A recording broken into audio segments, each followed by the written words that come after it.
도전해보라고 그러면 많은 사람이 늦었다고 그래요. 나 45살에 시작했거든요. 그 다음에 돈 없다고 그래요. 5천만 원 가지고 시작했어요. 그 다음에 그쪽 분야의 전문가가 아니라고 그래요. 나는 생명공학과, 약학과, 의학을 다 독학한 사람이에요. 그런데 그런 거는 전부 핑계일 뿐이에요. 그게 절실하면 하게 돼 있어요. 이제 제 얘기 좀 간단하게 할게요. 저는 우연히 아주 운이 좋아가지고 만 32살에 대우그룹에 임원이 된 적이 있었어요. 그래서 그때 대우그룹이 하는 세계경영이라고 하는 부위를 책임지는 임원으로 갔어요. 난 32살 때 내 나이가 무지장 많은 줄 알았거든요. 그래서 이제 인정받는데 1년 걸렸어요. 그러고 참 열심히 했어요. 그런데 내가 몰랐던 거는 우리나라가 IMF가 오는 걸 몰랐었어요. 그런데 IMF가 오는 때 대우그룹은 자금 조달을 전부 해서 했었어요. 그러다 보니까 금융이 돌아가지가 않는 거였어요. 그게 대우그룹이 무너지게 된 계기예요. 누군가는 뭐 경영 책임을 져야 될 것 같아서 제일 먼저 사표 쓰고 나온 게 나중에 보니까 저더라고요. 그래서 셀러리맨을 그만둔 게 99년 12월 31일이었어요. 그게 내 나이 45이었습니다. 그래서 45에 이제 정년 퇴임을 한 거예요.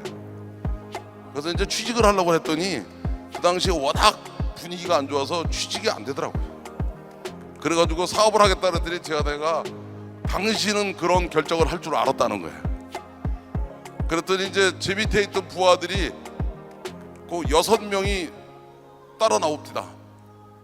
그래서 왜 따라 나왔냐 그랬더니 살아도 죽고 같이 살고 죽어도 같이 죽어야 된다고 그러길래 할 수 없이 그래 그랬더니 마누라가 사업하라고 나한테 5천만 원을 줍니다. 그래도 5천만 원을 주길래 5천만 원 가지고 회사를 차렸어요. 근데 뭐를 하려고 차린 게 아니라 일단 차린 거예요. 다들 뭐 할 거냐고 쳐다보고만 있는데 내가 뭐 할 게 있었으면 진작 했지. 백수 된 다음에 하겠습니까?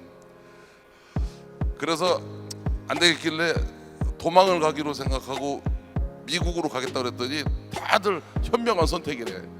그러니까 그 큰 물에 가서 놀아야 된다는 거야. 그래가지고서는 미국 갈 때 여러 사람들이 잘 가라고 하는데 그게 다시는 돌아오지 말라는 인사말하고 갔더라고요. 이렇게 바깥에 나가 보니까 거기가 바이오밸리다 거기가. 그러고 그 앞에 보니까 엄청나게 큰 회사가 있는데 그게 제넨텍이라는 회사더라고요. 그게 그 당시에는 세계에서 제일 큰 바이오텍 회사였었어요. 가만히 보니까 이 바이오텍이 뭔지는 모르지만 이거 하면 괜찮겠다는 생각을 그때 처음 했어요. 그 이유가 그때는 이렇게 쭉 보니까 뭐 건물 좀 있고 그러길래 만만해 보여서 그래 바이오텍이다 이렇게 생각을 했었어요. 한 3달쯤 지나니까 내 호텔 변원박에 전 세계 제약회사의 지도가 다 있더라고요. 그러고 나는 그 전까지는 약이라고는 아스피린밖에 몰랐었어요. 그래서 이거 약 그러면 일단 어려워 보이잖아요. 그 의사, 약사, 그러고 생명공학 박사 이러면 어려워 보이길래 내 거 아닌 줄 알고 몰랐다가 가만히 보니까 인류가 태어나서 지금까지 개발한 약의 종류는 400개 미만입니다. 기본 물질은.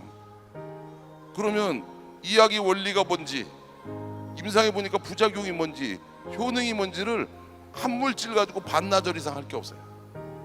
그렇게 한 6개월 지나고 나니까 스탠포드에 가가지고 노벨 의학상 받은 의사들하고 밥 먹다가 약 얘기를 했더니 나한테 너 전공이 약이냐고 그러더라고요. 이제 그러다 보니까 생명공학 약을 쭉 보다 보니까 의학을 공부를 해야 될 것 같아. 그러다 가만히 보니까 해부학을 하면 될 것 같아. 왜냐면 의학서 중에 절반이 그림인데 장기 그림이거든요. 그 절반의 나머지 25%는 장기 이름이에요. 나머지 25%는 그 장기가 겪었던 트러블과 그거에 대한 슈팅 내용이야. 도전해보라고 그러면 많은 사람이 늦었다고 그래요. 나 45살에 시작했거든요. 그 다음에 돈 없다고 그래요. 5천만 원 가지고 시작했어요. 그 다음에 그쪽 분야의 전문가가 아니라고 그래요. 나는 생명공학과, 약학과, 의학을 다 독학한 사람이에요. 그런데 그런 거는 전부 핑계일 뿐이에요. 그게 절실하면 하게 돼 있어요. 그래서 이게 왜 시간이 오래 걸리냐, 공부하는데 돈 내고 학교 다녀서 그래요. 그런데 돈 쓰면서 공부하면 금방 해요. 그게 다 우리가 가지고 있는 관념의 허구입니다. 결론적으로 탁 얘기하면 나 2000년에 5천만 원 가지고 사업 시작했어요. 근데 내가 해보니까 5천만 원 가지고 전 세계 천등 안에 들어가는데 11년 걸리더라고요. 그럼 어떻게 보면 여기 있는 모든 사람들은 다 나보다 나으면 나었지 나쁠 게 없을 것 같아요. 나는 이제 와서 가만히 생각해 보면 내가 성공하게 된 가장 큰 이유는 딱 뭐냐? 제일 듣기 싫은 말이 뭐 수저 타령하는 거예요. 흙 수저니 나무 수저니 뭐. 저희 아버님은 그냥 조그만 장사하셨어요. 연탄 가게 하셨어요. 그래서 전 중학교 다닐 때 집에서 집에 학교 오면 그 연탄 집게에다 연탄 들고 연탄을 배달했어요. 그래서 아버님, 어머님, 저 동생들 다 연탄 배달했었어요. 그것도 기자촌이라는 동네에서. 그 산비탈 동네입니다. 그래서 뭔 수저인지는 모르겠어요. 나 대학교 다닐 때 그때는 가정교사를 못하게 해가지고 택시기사를 알바를 했었어요. 그래서 그때 한시택시라는 게 있었는데 24시간 택시 몰고 24시간 학교 다녔어요. 그래도 대학교 졸업할 때 4.3 만점에 4.18로 졸업했어요. 그래서 저는 대학을 4년에 졸업하지 않았어요. 그래서 제가 우리나라에서 문교부 공대 출신 중에는 조기 졸업 1호입니다. 그래서 24시간은 택시 몰고 24시간 학교 다녔어요. 그러다 보니까 젊은 나이에 대우그룹의 임원이 됐는지 몰라요. 그런데 사업하면서나 봉급 찍으면서 똑같았던 거 하나는 단 하루도 그냥 살지는 않았어요. 그래서 나는 똑똑하다 안 똑똑하다는 중요하지 않다고 생각해요. 습관입니다. 생활 습관. 젊은 사람들이 제일 가지고 있는 큰 재산은 뭐냐?